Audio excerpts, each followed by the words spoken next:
Have you ever wondered why she never texts you first, yet she never disappears either? She replies, but she won't initiate.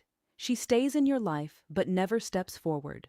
For most men, that pattern feels confusing, frustrating, almost like a puzzle they can't solve. But what if her silence isn't random at all? What if it's telling you something about her mindset and something even more important about yours? The truth is, when a woman never reaches out first, she's revealing a dynamic most men completely miss. And unless you respond the right way, you'll keep chasing while she keeps drifting. Today, I'm giving you the 6 things you must do when she never takes the first step. 6 shifts that flip the power balance, expose her real intentions, and put you back in control. Before we move forward, pause for a second and be honest with yourself. How many times have you minimized your own needs just to keep a connection alive? How often have you carried the weight of the effort because it felt safer than facing the possibility that she's not equally invested? This moment right here is where you stop running from the truth and start taking ownership of how you show up in relationships. If you're ready to do that work, hit like and subscribe, because this isn't just advice, it's a reset button. Now, let's talk about the first shift you need to make if you want to change this pattern for good. Number 1, stop rewarding her silence. When a woman never reaches out first, most men make the exact same mistake. They try to fill the silence for her. They assume that if they just give a little more, try a little harder, or stay consistent long enough, she'll eventually reciprocate.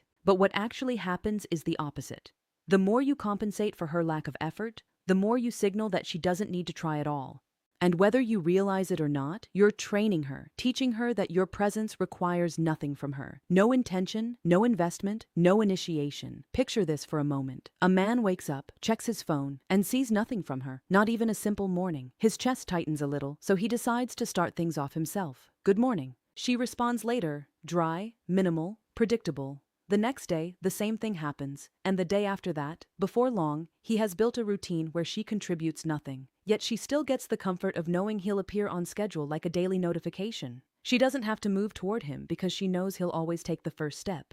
Every time you respond to silence with more effort, you make your attention less rare, less meaningful, and less valuable. Human beings don't appreciate what they don't have to work for. That's not cynicism, it's psychology. When something is always available, it stops feeling special. When something asks for nothing, it earns nothing in return. This is why the first shift starts with restraint, not reaction. Don't text because the silence makes you uneasy. Don't call because you're afraid of losing connection. Don't check in just to reassure yourself that she still cares. Let the silence exist. Let the space breathe. Let her feel the absence of what she has grown used to receiving without effort. You're not punishing her, you're protecting yourself. You're preserving the value of your presence instead of handing it out like a clearance sale. Your attention is a currency, and when you spend it freely on someone who hasn't paid anything into the connection, you bankrupt its worth. Here's the truth. Most men never learn. Silence only gains power when you stop trying to fix it. When you stop covering it with texts and calls, it becomes noticeable. It becomes meaningful. It becomes a mirror, showing whether she cares enough to step forward or whether she was always content letting you carry everything. Silence only makes noise when you stop covering it with your effort. Number 2, match her energy. Most men don't lose a woman because they're too kind or too genuine. They lose her because the dynamic slowly tilts out of balance, and they keep giving long after she has stopped meeting them halfway. Attraction needs reciprocity. Connection needs rhythm. And when one person is sprinting while the other is barely walking, the gap doesn't stay emotional. It becomes visible. Picture this. A man sends 4 texts throughout the day. Little check-ins, updates, jokes he hopes will land. Hours pass. She might respond once, maybe twice if he's lucky. Short replies, no questions back, no effort. But instead of noticing the imbalance, he convinces himself he just needs to stay consistent, show interest, or prove he's different. So he doubles down. He thinks effort will inspire effort. But what she feels isn't inspiration, it's pressure. It's one-sided pursuit. It's the kind of energy that doesn't pull a woman closer. It makes her lean away. Overcompensation doesn't come from strength, it comes from fear. Fear of losing her, fear of being forgotten, fear that if he stops trying, she'll disappear. And that fear is exactly what turns his good intentions into neediness. Women are incredibly intuitive. They can feel when a man is pursuing from confidence and when he's pursuing from insecurity. And nothing dilutes attraction faster than a man who tries to earn what should come naturally. Think of connection like a dance. It's not about one person taking all the steps. It's about movement meeting movement. If one partner carries all the rhythm, all the coordination, all the effort, it's not a dance anymore. It's someone trying to drag another person across the floor. That's what happens when you give more than you receive. It stops being connection and becomes emotional labor. The shift you need to make is simple but powerful. Mirror her investment. If she texts with intention, respond with the same warmth. If she calls and plans, meet her there. But if she goes quiet, you don't break the silence just to keep the illusion alive. You don't chase her shadow. You don't try to revive something she's not feeding. Matching her energy is not about being cold. It's not about playing games. It's about standing tall in your own dignity and allowing her to reveal her true interest without you carrying the entire weight. When a woman feels that balanced push and pull, something changes. If she's genuinely interested, she leans in. She starts matching you back. But if she's not, her lack of investment becomes unmistakable. And that clarity is a gift, not a loss. Matching energy isn't distance, it's dignity. Number 3, reclaim your emotional control. There's a moment almost every man knows too well. The quiet pause after you hit send, when you're waiting for her reply like your whole day hangs on that tiny gray bubble. You check your phone every few minutes. You tell yourself you're not anxious, but your mood says otherwise. If she responds quickly, you feel relieved, even energized. If she takes hours or doesn't reply at all, the tension creeps in. Suddenly, your emotions aren't yours anymore. They're in her hands, tied to her timing, regulated by her attention. This is the trap. When your emotional state rises and falls based on whether she texts back, you've handed her a level of power she never asked for. Power over your peace, your confidence, your sense of stability. And here's what most men don't realize. That shift doesn't stay hidden. Women feel it. They can sense the subtle anxiety in your tone, the slight urgency behind every message, the unspoken hope that she'll validate you with a few typed words. And the moment a woman senses that her approval is the center of your emotional world, something changes. Attraction fades. Respect slips. Not because she's cruel, but because dependence never feels like strength. Picture a man sitting at his desk pretending to work. His phone lights up, only a notification from an app, not her. His chest drops a little. He puts the phone down only to pick it up again 2 minutes later. He tells himself he just wants to check something, but really he's checking her. The worst part, he knows he's doing it, and yet he can't stop. He feels controlled by the silence, owned by the uncertainty. But the truth, your truth, is this. Her reply is information, not validation. It tells you how invested she is, not how valuable you are. And the moment you internalize that, everything shifts. Regaining emotional control isn't about pretending you don't care. It's about redirecting your attention back to yourself, your work, your body, your goals, your friendships, your life. It's about refusing to let a notification dictate your mood. It's about remembering that your time and energy have weight, and your emotions deserve to be in your hands, not someone else's. When you stop obsessing over her replies, something subtle but powerful happens. You stand taller, you move slower, your mind feels clearer, and ironically, that's when women start to lean in because you're no longer the man pacing around his phone. You're the man grounded in himself, unshaken by silence, unattached to outcome. Control your emotions, or they will control how she sees you. Number 4, let absence do the work. Most men believe they lose a woman by pulling back. The truth is, they often lose her because they never do. When you're always available, always texting, always checking in, always standing by like an emotional emergency exit, she never gets the chance to actually feel your presence. And if she can't feel your presence, she'll never feel your absence. Without absence, there is no contrast. Without contrast, there is no value. Think about your favorite food. If you had it every single day, no matter how much you loved it at first, something would shift.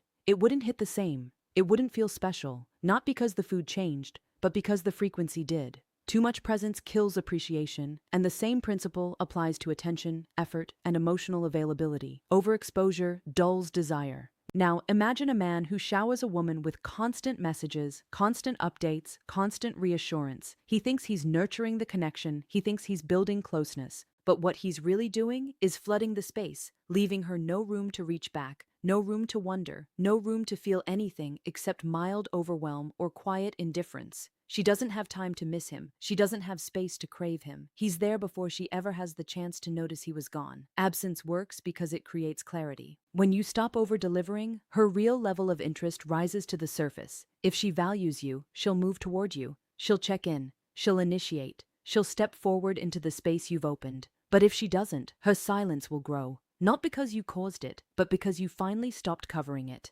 Letting absence do the work is not a strategy to manipulate her.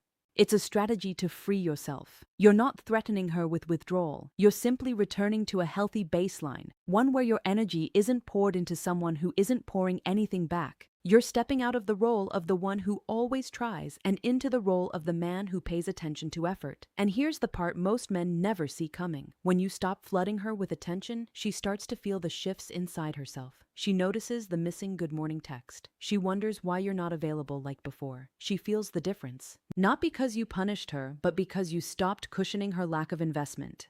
Absence doesn't push the right woman away. It reveals her. It shows you whether she cares to meet you in the middle or whether she was only comfortable with you doing all the work. She can't miss what never leaves. Give her something to miss. Number 5, test her interest. There's a particular kind of confusion that traps a lot of men. The situation where she never initiates, but she always responds. Not enthusiastically, not with effort, but enough to keep you guessing, enough to keep you hoping. And because she doesn't fully disappear, you tell yourself there's something there. So, you keep carrying the momentum. You keep being the one who reaches out first, who keeps the conversations alive, who makes the plans, and the entire time you're left wondering whether she's interested or just entertained. This is where clarity becomes essential. When someone gives mixed signals, the worst thing you can do is keep filling the gaps for them. Because as long as you compensate for her low effort, you'll never know her real level of investment. She doesn't need to show it. She doesn't need to try. You've made the connection too easy to coast on. Picture a man who sends her the same good morning text every day. It's practically part of her routine. Now, some days she answers, some days she doesn't. Some days she replies hours later with a short, emotionless message. And yet, he keeps doing it because he's afraid that if he stops, she'll drift away. What he doesn't realize is this. If something fades the moment you stop carrying it, it was never real to begin with. Testing her interest doesn't mean playing games or manipulating her. It means creating an opportunity for her to show up. It means removing yourself just enough so you can see what happens when you're not doing all the work. Stop being the first to text. Stop being the one who always follows up.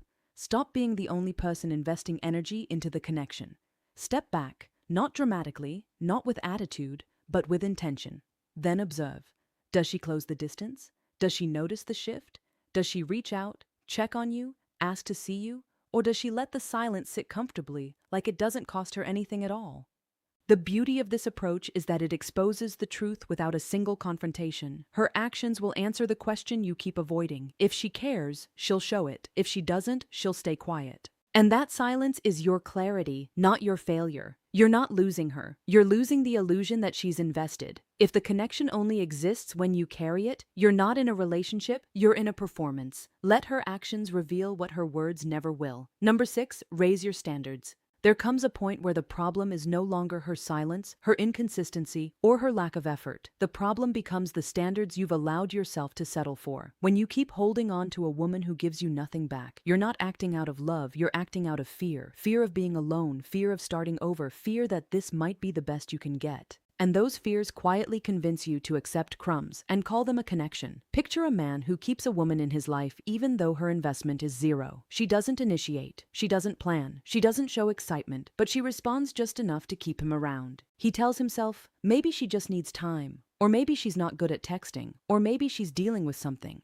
He builds explanations to protect his hope instead of protecting his self-respect. And because he's afraid of losing her, he never asks what he's losing by keeping her. Here's the truth most men avoid. A man without standards becomes a man without options. When you tolerate neglect, you train yourself to believe that this is all you deserve. You shrink your world to fit her indifference. And the longer you stay in that dynamic, the more you convince yourself that her bare minimum is a privilege rather than an insult. Raising your standards is not about becoming harsh or demanding. It's about becoming honest with yourself first. It's acknowledging when someone isn't meeting you halfway. It's recognizing when you're the only one investing. It's accepting when the connection is only alive because you keep giving it CPR. And instead of clinging to potential, it's choosing to value your peace more than the fantasy you're holding on to. Your standards are the filter that determines who gets access to you. When you raise them, something powerful happens. The wrong women fall away, and the right ones step forward effortlessly. Women who genuinely value you don't make you guess. They don't leave you hanging. They don't ask you to prove your worth through endless effort. They bring reciprocity naturally because they see your value immediately. Your worth isn't measured by how long you can hold on to someone.